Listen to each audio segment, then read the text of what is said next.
Trouxe a sua Bíblia, abre ela no livro de Isaías. Isaías capítulo 1. Isaías capítulo 1. Essa quinta-feira foi benção, amém, gente? Foi benção. Parecia um culto de domingo, né? A igreja estava cheia. Graças a Deus. Que o povo está se acordando para a oração. A gente sempre fala que sem a oração nós não conseguimos ver Deus na nossa vida, porque a palavra mesmo fala que sem santidade ninguém verá Deus. Eu só posso me santificar através da oração. Se eu não oro, como é que Deus vai se manifestar na vida de uma pessoa que não ora?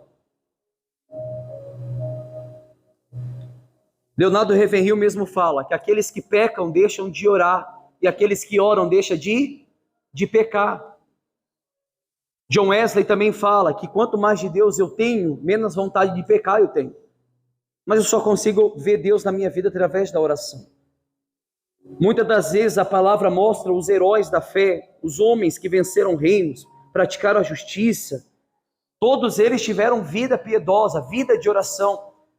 Os apóstolos, vida de oração. A patrística, vida de oração. Os avivalistas, vida de oração. Martinho Lutero orava cerca de 4 horas por dia. Leonardo Ravenhill ia dormir 9 horas da noite, para acordar às 2 da manhã, para virar a madrugada inteira orando. Olha a biografia a respeito dele. Homens de oração que fizeram a diferença. A Bíblia diz que o mundo não foi digno desses homens, dessas mulheres piedosas, desses homens piedosos, dos antepassados que tinham vida com intimidade com Deus, não eram dignos, porque eles faziam a diferença. Jonathan Edwards, no livro de Pecadores na mão de um Deus irado, fala uma coisa que é verdade. Se possível, se a terra poderia vomitar a gente, ela vomitaria nós de cima dela de tanto pecado e iniquidade que existe sobre a terra. O homem do pecado, olha dentro da igreja hoje, como a oração tem se descasado, se divorciado da igreja. É difícil as pessoas orar. A carne odeia isso. A gente sempre fala. Sua carne não gosta de orar. Se você falar, pastor, eu gosto, mentira, porque a carne odeia a oração. A nossa carne odeia a oração. É muito mais fácil você ler um bom livro, ler a Bíblia, mas agora tenta colocar o seu joelho durante 1 hora de oração. A sua carne odeia isso, começa a ter cansaço, você começa a bocejar, a cabeça começa a pensar em outras coisas, você não consegue mais meditar os seus pensamentos ali. Mas, meu amigo, eu garanto uma coisa para vocês. Passou de 10 minutos, de 15 minutos, você não quer mais sair dali. Aí o Espírito tomou conta. Primeiros minutos é uma prova. Primeiros minutos é uma guerra a permanecer. Mas depois que a gente permanece, não tem mais quem nos tire dali. Amém, gente?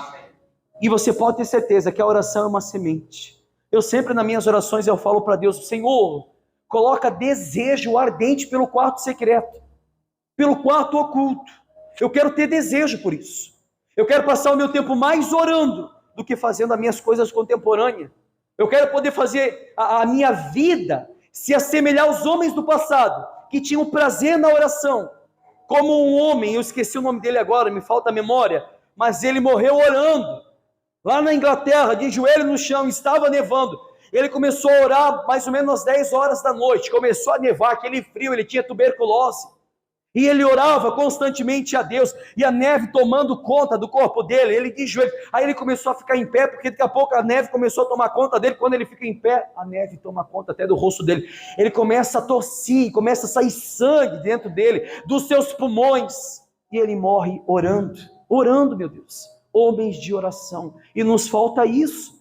Graças a Deus por essa quinta, graças a Deus pelos cultos de quinta, porque mostra o real interesse nosso, porque nós queremos oração, nós queremos conhecer a Deus, e Deus só se revela através da oração.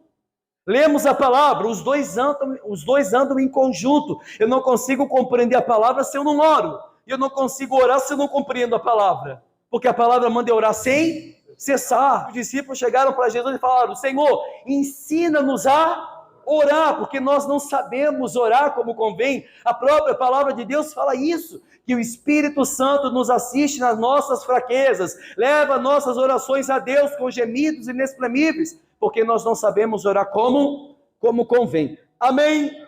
Isaías capítulo 1, os obreiros podem sentar também, versículo 10, eu vou orar, depois eu vou explicar, presta muita atenção. Se alguém tirar sua atenção, pessoal, saia do lado dessa pessoa, senta em outro lugar, porque, desculpe a minha sinceridade, se alguém tirar sua atenção na hora da palavra, essa pessoa não quer o seu bem, porque é a palavra que liberta, é a palavra que transforma e é a palavra que traz vida. Amém? Amém, gente? Amém. Isaías capítulo 1, versículo 10. O cabeçalho diz assim: condenado o culto hipócrita. Olha só, condenado o culto hipócrita. Aí já não vem boa coisa, né? Aí diz assim, olha o que Isaías fala: ouve a palavra do Senhor, vós príncipes de Sodoma, e prestai ouvidos à lei do nosso Deus, vós povo de Gomorra. De que me serve a mim a multidão dos vossos sacrifícios? Diz o Senhor. Estou farto dos holocaustos de carneiro e da gordura de animais cevados, e não me agrado do sangue de novilhos, nem de cordeiros e nem de bodes.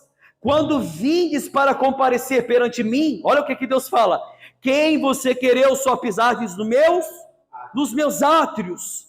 Não continueis a trazer ofertas vãs. O incenso é para mim abominação, e também as festas da lua nova, os sábados, e a convocação da congregação não posso suportar. Iniquidade associado ao ajuntamento solene, as vossas festas da lua nova e as vossas solenidades, a minha alma as aborrece. Tem Bíblia que diz assim: a minha alma odeia, já me são pesada, estou cansado de as sofrer. Isso o próprio Deus falando. Pelo que quando estendei as mãos, escondo de vós os olhos. Sim, quando multiplicai as vossas orações, ouvirei todas elas. Ah, não é todas elas? Quando multiplicais as vossas orações, não as ouço, porque as vossas mãos estão cheias de sangue. Lavai-vos, purificai-vos, tirai a maldade de vossos atos de diante dos meus olhos. Cessai de fazer o mal e aprendei a fazer o bem. Atendei a justiça, repreendei ao opressor, defendei o direito do órfão e pleiteai a causa da viúva. Amém? Olha para cá um minutinho. É muito forte esse texto. Se a gente observar o capítulo 1 e o seu contexto de Isaías, a gente vai compreender que ele nos destina para 4 pontos atraídos por Deus. 4 pontos, somente no capítulo 1. Só nesse capítulo 1 a gente consegue observar 4 pontos essenciais para um culto, quanto que ele se torna hipócrita e o que a gente tem que fazer para transformar a nossa mente pelo entendimento da palavra. Deus está irado com o seu povo, dizendo: criei filhos, engrandecei, porém eles prevaricaram contra mim. Se você ler o contexto, capítulo 1, Deus fala assim: eu criei os meus filhos, eu exalcei eles, eu engrandeci eles, porém eles prevaricaram contra mim, pecaram contra mim. Deus chega ao ponto de se indignar, que usa como exemplo animais irracional, que conhece os seus donos. Deus mesmo fala, ele diz: o boi conhece o seu dono, o boi conhece o seu dono, e o jumento o dono da sua manjedoura. Mas o meu povo, o povo de Israel, não me conhece, eles não têm conhecimento, o meu povo não entende. Ou seja, Deus usa um animal irracional, dizendo: o boi conhece o seu dono, a jumenta conhece o dono da sua manjedoura, meu Deus, mas o meu povo não me conhece, o meu povo não entende. Olha o ponto que o povo de Israel estava chegando. Esse é o mesmo povo, muito à frente daqueles que foram libertos da escravidão no Egito. A mesma geração que estava vendo os sinais de Deus, vendo praticamente o mar se abrir, vendo praticamente o maná descer do céu, vendo praticamente Moisés bater com a vara na rocha, e a rocha jorrar água. É o mesmo povo, a geração à frente, muito mais à frente, os pais, os filhos, que contemplavam a grandeza de Deus, era o mesmo povo que Deus diz: o meu povo não me conhece, o meu povo não conhece os meus atributos. A Bíblia diz assim, que o meu povo não sabe diferenciar o santo do profano, o meu povo não sabe diferenciar o bem do mal. É aquela questão que a gente sempre fala, muitas das vezes a igreja, os cristãos, aqueles tradicionais que dizem que todo mal é atribuído ao diabo. Não, pessoal, nada a ver. Vamos lá para a Bíblia, vamos entender o que a Bíblia fala. A gente cansa de falar nisso, e até nas nossas rodas de comunhão que a gente tem com os irmãos da igreja, praticamente os sábados ou os dias de semana, o diabo, ele também é diabo de Deus, sabia disso? Ele é servo de Deus. Como assim, pastor? Peraí, isso é uma heresia. A Bíblia diz assim, que o espírito mau da parte do Senhor foi enviado para atormentar quem? Saul. O espírito mau da parte do Senhor foi enviado para atormentar Saul. A Bíblia diz que Deus enviaria o espírito do erro para que creiais na mentira.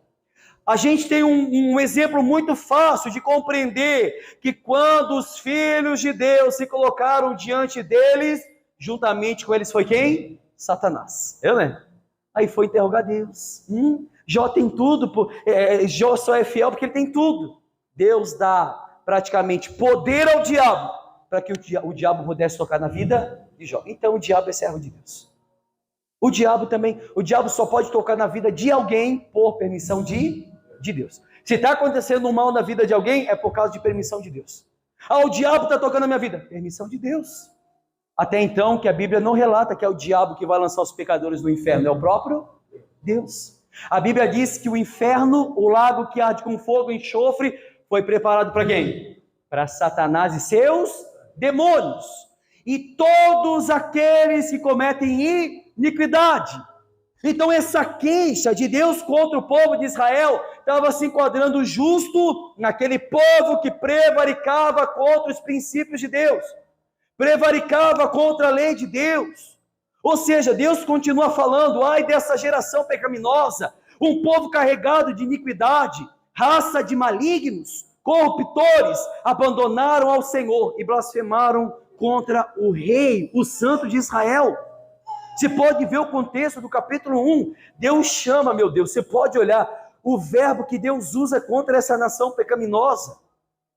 O mais interessante é que essa raça de malignos que Deus fala no capítulo 1, ele não fala para o povo que está lá fora, ele não fala para o ímpio que está lá fora, ele fala para o seu povo, para o povo da igreja, para o povo que está dentro do templo.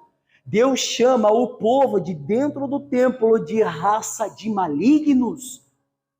Olha só o verbo que Deus usa para essas pessoas que estão dentro da igreja, e quando vão oferecer a Deus os seus sacrifícios, as nossas orações, vão oferecer as suas delibações, que são os nossos jejuns, quando se colocam diante de Deus, Deus fala assim, eu não posso ajuntar iniquidade juntamente com a festa solene de vocês. Não dá para vocês apresentar diante do meu altar orações, jejuns, súplica de orações, enquanto o coração de vocês estão carregados de malignidade. Não adianta fazer isso. Deus, ele disse que ele aborrece, Deus odeia. Ainda ele fala, quando vocês estender as mãos de vocês, eu não vou aplicar os meus olhos à oração. Quando vocês fazerem súplicas, as suas orações eu não ouvirei. É eu que estou falando isso? A palavra de Deus fala isso. Ou seja, não é para um povo que está fora no mundo, porque a igreja tem esse problema de usar a palavra para criticar quem está lá fora, mas muitas das vezes não fazem uma alta análise de si mesmo. Paulo mesmo falava, provai-vos na fé, vê se vocês estão na fé ou não, se é que vocês já não estão reprovados. Paulo fala isso. Nós temos que provar a nossa fé, olhar para dentro da gente mesmo e falar para Deus, será, Senhor? Será que eu sou uma pessoa salva? Será que realmente eu te conheço? Ou eu apenas fiquei no ouvir falar de Deus? Porque a grande maioria do povo da igreja, como diz a própria palavra de Deus, nem todos que estão em Israel são israelitas, nem todos que são descendentes de Abraão são filhos da promessa, nem todos. Ou seja, nem todos que estão dentro da igreja vão ser salvos. Eu já cansei de falar aqui, vou falar mais uma vez. Tem pessoas aqui que vai morrer e o pastor vai fazer o velório dessa pessoa, mas são pessoas que vão estar indo em direção aonde? Ei, pessoal, ao inferno. Pastor, que isso? Não está escrito na palavra? Se já para o justo é difícil que se salve, aonde perecerá a alma do pecador, do ímpio? Aonde vai perecer? Vocês acham que todo mundo aqui vai ser salvo, pessoal? Ei, gente, mas senão a palavra estaria mentindo. Dentro da congregação existe tanto as ovelhas como o lobo. Olha para você, olha para a sua semana. A Bíblia diz que o reino dos céus é tomado por esforços. A tradução mais atual diz que o reino dos céus é tomado por violência. E somente aqueles que se esforçam se apoderam dele. Não é de qualquer maneira, meu amigo. Não é de qualquer jeito. Pastor, eu sou salvo, mas somente as suas boas obras vão demonstrar que você é salvo. E mais, não é pelas obras que você vai ser salvo, é pela sua salvação que você vai praticar obras de salvação. Amém, gente? Então, olhando para essa passagem, a gente vê que Deus fala que o povo seria ferido. Eu estou no capítulo 1 fazendo uma autoanálise para depois chegar no versículo 10 para você entender. Então, ele falou praticamente para o povo que o povo seria ferido e que iriam pagar pelo preço da iniquidade. Porém, a Bíblia diz que eles continuaram em rebeldia, continuaram a se desviar de Deus, deixando o santo de Israel. E por esse motivo, a terra seria totalmente assolada, e o povo seria levado para o castigo por causa do pecado. Jerusalém seria sitiada pelo rei da Babilônia. Jerusalém seria tomado. Se você ler lá em Isaías capítulo 14, 12, vai falar sobre a queda do rei da Babilônia. O mesmo rei que pegou o povo de Israel e sitiou a cidade de Jerusalém. E esse povo aqui sofreu, padeceu, por causa do custo do pecado.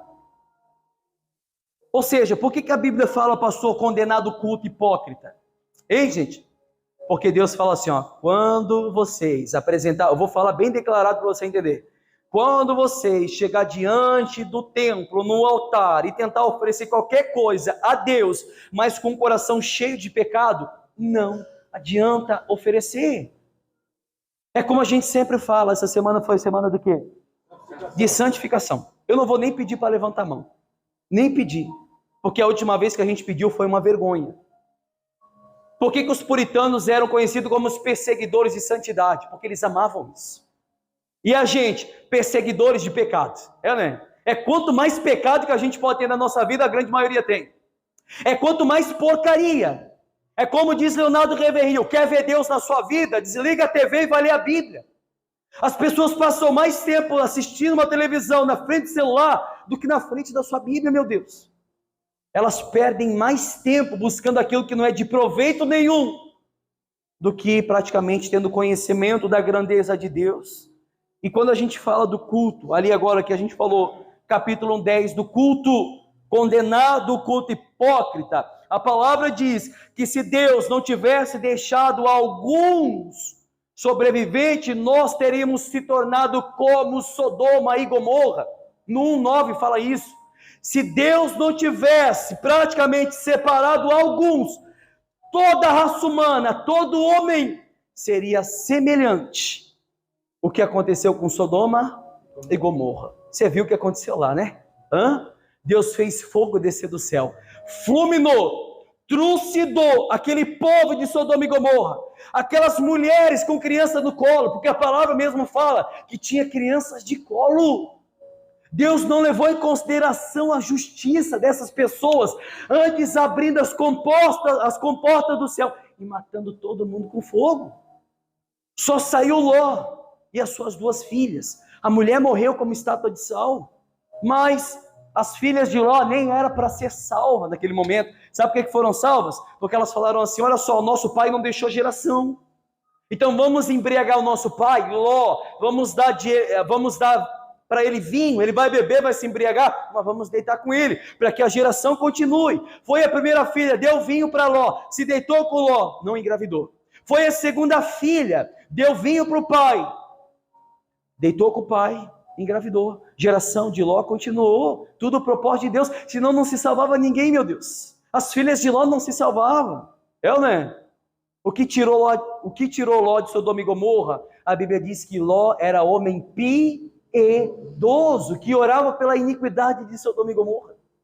Lembra que a gente falou aqui da oração de Daniel? Sim ou não? Daniel orou a Deus, a oração dele surtiu efeito na vida das pessoas? Peraí, pastor, mas Daniel era um profeta de muitos anos. Ló, que orava por Sodoma e Gomorra, surtiu efeito no meio do povo? Não, o povo morreu. A Bíblia mesmo fala que Ló orava por eles constantemente. Não adiantou de nada. A oração traz proveito para a gente que ora, pode ter certeza disso. Por isso que eu digo para vocês, posso ser sincero? Posso mesmo? Desculpe se eu vou machucar alguém aqui. Mas tem gente que enche a caixa de mensagem do pastor quase todo dia. Pastor, ora por mim. Pastor, ora pela minha família. Pastor... E as pessoas não oram, querem que o pastor ore. Não vai acontecer nada. Nada, pode ter certeza, não vai acontecer nada. Se você não querer orar comigo e achar que só a oração do pastor surte efeito, não vai adiantar de nada. A gente tem aqui na igreja o caderno da oração. Às quinta-feiras, as pessoas colocaram o nome nesse caderno. Às quinta-feiras eu pego esse caderno, eu aplico ele diante do meu peito e a gente ora por esse caderno. Vocês acham que só porque eu estou orando por essas pessoas ela vai fazer alguma coisa, gente? Não vai. Se essas pessoas não fizerem a parte delas, não vai adiantar de nada. Pastor, então a gente não vai pedir mais oração para o senhor, não é isso que eu estou falando. Eu estou falando que se você pedir oração para o pastor e não fizer a sua parte, não vai adiantar de nada. Ou seja, Sodoma e Gomorra foi fulminados pelo fogo do juízo de Deus e condenados pela hipocrisia que havia dentro do coração deles, o pecado constante. Porque uma das maiores queixas de Deus contra o povo era que o povo de Deus sacrificavam a ele com o coração carregado de pecado. Era a maior queixa dele, carregado de toda injustiça e imoralidade. Se a gente vê o que diz Eclesiastes 12:13, diz assim: de tudo que se tem ouvido, o fim é: teme a Deus e guarda os seus mandamentos, porque esse é o dever de todo homem. O dever de todo homem é temer a Deus e guardar os seus mandamentos, porque Deus há de trazer a juízo toda obra e até o que está encoberto, quer seja bom ou quer seja mal, será coberto diante dele. Ou seja, o princípio de uma pessoa que conheceu a Deus, como diz Eclesiastes, é temer a Deus. Temendo a Deus, guardou os seus mandamentos. Porque a palavra de Deus mesmo diz que a obra, todo juízo que há na vida do homem, Deus vai trazer através das suas obras. Não vai ter nada que vai estar diante dele encoberto, tanto para o bom quanto para o mal. Tudo vai estar diante dele nu e patente, amém? Toda obra do homem será levada a juízo, toda obra oculta será revelada. Lucas 8:17 mesmo fala: não há nada oculto que não seja revelado, tudo será revelado. Se vocês lerem Hebreus 4:13, diz: e não há criatura alguma encoberta diante de Deus, antes todas as coisas estão nuas e patentes aos olhos daquele com que temos que de tratar. Ou seja, as nossas obras diante de Deus está nua e patente. Tudo que estamos fazendo escondido no oculto será revelado em público. Davi, quando peca com Betseba, Deus fala assim: Davi, isso depois de Samuel ter exortado ele a respeito daquela parábola que Samuel fala para Davi. Aí Deus fala assim: Davi, porque pecasses em oculto, a sua vergonha será como? Em público. O povo do pecado, o oculto, terá que tratar com Deus de suas más obras. Deus está indignado com o seu povo, ao ponto de não aceitar mais o sacrifício dessa geração de bastardos, dessa geração de morais, dessas gerações de homens e mulheres que prevaricam contra Deus com seus pensamentos e práticas, meu Deus. Porque nós sabemos que se ficar só no pensamento, tudo bem, mas quando desce para o coração, aí que nasce a cobiça, nasce o pecado consciente, e o pecado consciente gera morte. É ou não é?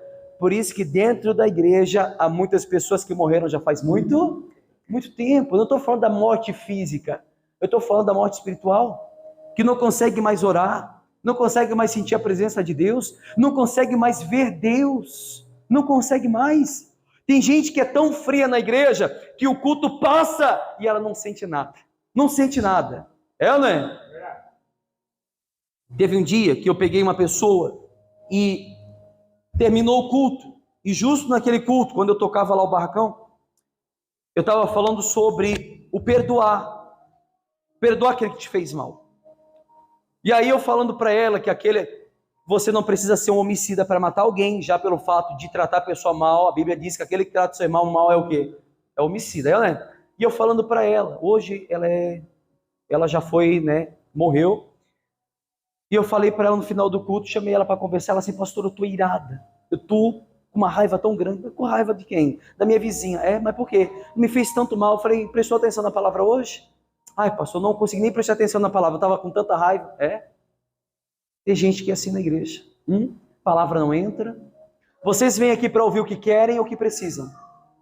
O que precisa, né? Então, se é pregado e vocês ouvem o que precisam ouvir, tem que colocar em prática. E se o que é pregado surte efeito, e o pastor não morreu ainda, depois de tanta prova que o pastor faz com Deus, porque eu sempre falo para Deus, Senhor, se eu subir esse altar e pregar qualquer heresia, que eu seja anátema, me mata antes. Você acha que Deus não me mataria? Claro que me mataria. Você acha que eu teria coragem de brincar com Deus, pessoal?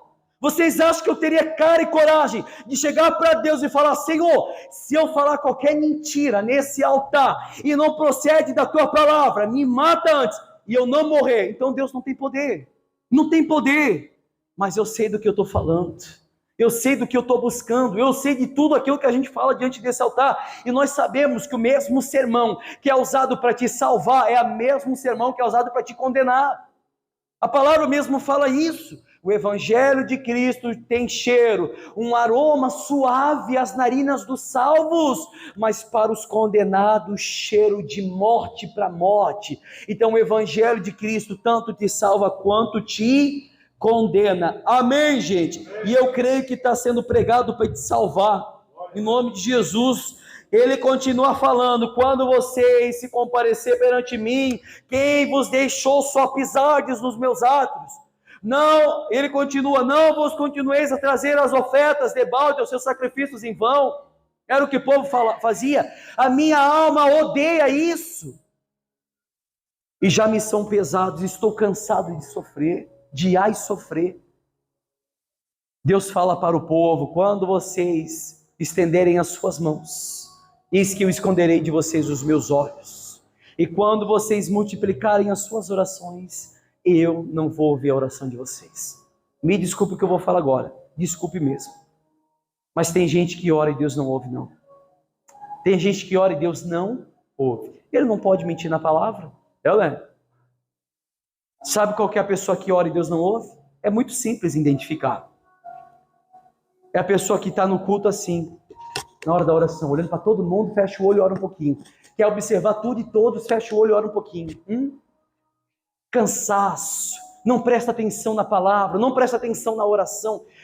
O momento dela de estar diante dos santos, de se quebrantar, de se angustiar, de colocar não somente as suas mãos diante de Deus, mas levantar junto com Ele o coração, meu Deus. Não somente, como nós falamos nessa quinta, dobrar os joelhos físicos, mas dobrar o joelho do coração. É esse que Deus ouve, é promessa dEle, meu Deus. Tem gente na igreja que Deus não ouve mais a oração. Tem gente que Deus tapou os seus olhos, tapou os seus ouvidos, porque a mão de vocês estão sujas de sangue, de pecado. Estão contaminadas de iniquidade. Eu ia falar uma coisa que mas ia ser muito forte, que eu ia falar e tem criança, deixa quieto. Se a gente olhar o capítulo 1:18, que é o terceiro ponto que a gente ia falar agora, está escrito assim, 1:18, olha o cabeçalho, o convite da graça. Vocês estão entendendo, gente? Eu não vou ler, eu só quero explicar. O capítulo 1:18 fala sobre o convite da graça. Quando uma declaração de julgamento é esperada, o Senhor emite uma oferta graciosa de mediação. Ele diz, lavai-vos e purificai-vos. Ou lavai-vos as vossas mãos, purificai-vos as vossas mãos, tirai a maldade dos vossos atos diante dos meus olhos, e cessai, acabou, encerra de fazer o mal. Ele não fala isso na palavra? Cessai de fazer o mal, encerra, deu, acabou. Aquele que fazia maldade começa a praticar justiça. A Bíblia diz, aprendei-vos a fazer o bem, nós temos que aprender. Eis aí o convite da graça. Ainda que os nossos pecados sejam como escarlatas, eles se tornarão brancos como a neve. Ainda que sejam vermelhos como o carmesim, se tornará branco como a lã. Deus estava dando uma nova chance para o povo se arrepender. Deus estava dando uma oportunidade para que aquele povo pudesse voltar ao caminho, pudesse voltar à palavra da verdade, os juízos, a lei, os preceitos de Deus. Mas a gente pode olhar, como diz a palavra, quanto mais eu buscava, mais eles se afastavam. Todos os dias eu estendi as minhas mãos a um povo rebelde e contradizente. Deus fala isso, um povo ignorante.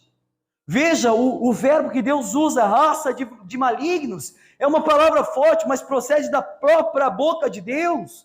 Deus considera o homem do pecado como raça maligna, meu Deus.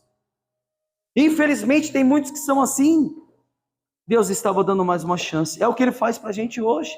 Ele está dando um convite para a graça, um convite para que nós possamos, não é questão do homem dar o primeiro passo, porque nós não produzimos nada bom. A Bíblia diz em Isaías que as nossas obras são como trapo de imundícia. Mas eu sempre falo, se você quiser parar de pecar, você para. Eu não é. O pecado consciente, estou falando. Você não para? Hein, gente? Você não pode purificar suas mãos? Se você quiser lavar suas mãos, você não lava? Estou falando na parte espiritual. Se você quiser deixar o seu celular de lado e parar de assistir o que não deve, você não deixa? Se você quiser desligar a sua televisão, mulher, parar de assistir novela e ir para a Bíblia, porque como nós sempre falamos, a Silvana Wesley, a mãe de John Wesley, ela sempre fala, ela tinha, não lembro quantos filhos, não sei se era 9 filhos, ela fala assim, ainda eu arrumo todo dia 1 hora para se encontrar com meu Deus. Os filhos, as tarefas não estavam sendo um empecilho na vida dela, um empecilho, impedindo ela ainda aplicava a vida piedosa. Entenda uma coisa, mulheres. A Bíblia diz que a mulher sábia edifica a casa e a tola destrói com as próprias mãos. A mulher tem que ter vida piedosa.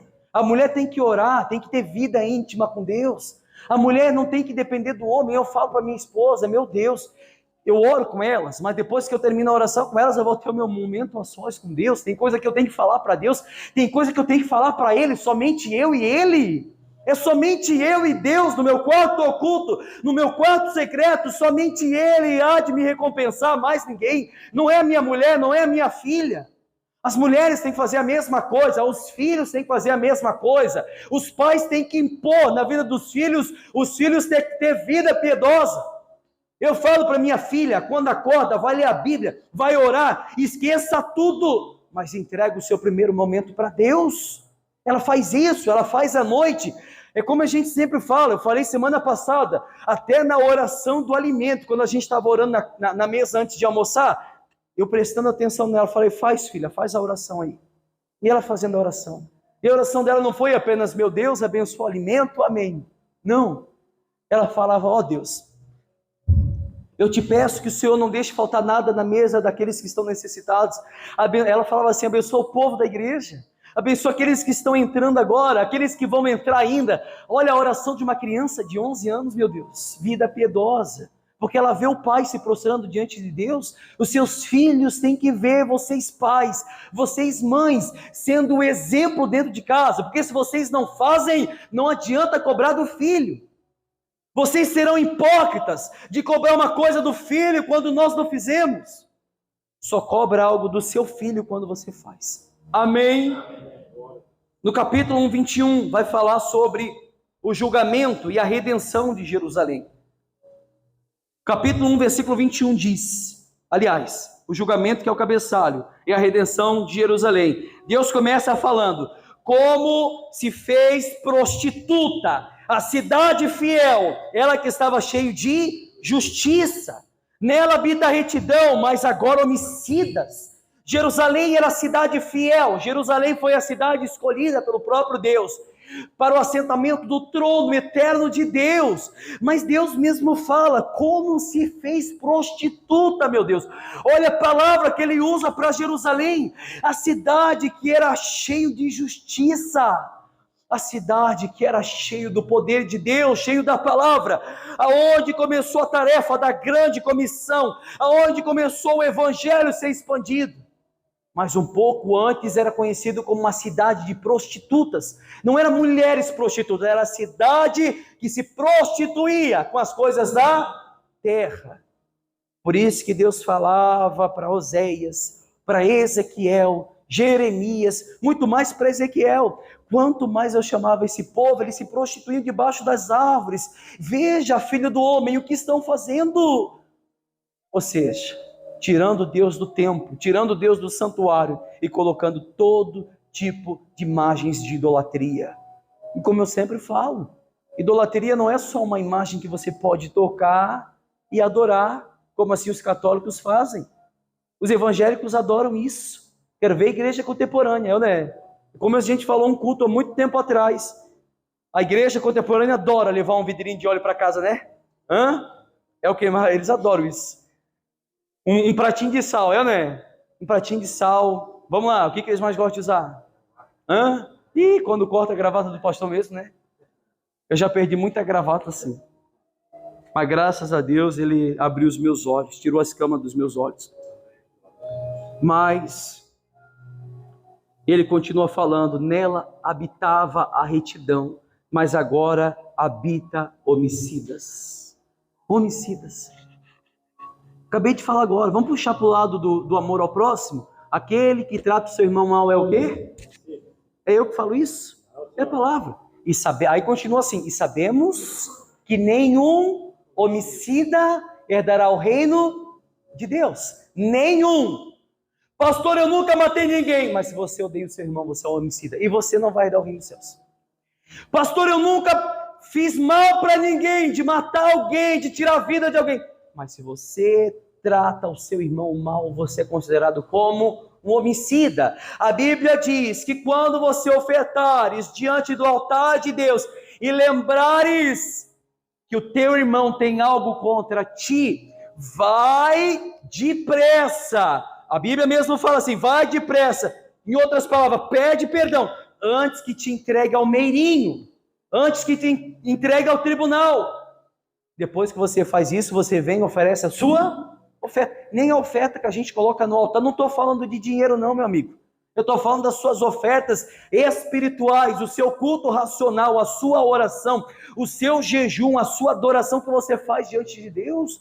Se você odeia o seu irmão, primeiro peça perdão para ele, depois você ora, senão não vai ser respondido, não vai ser ouvido, muito menos ouvido. Isso a palavra mesmo fala.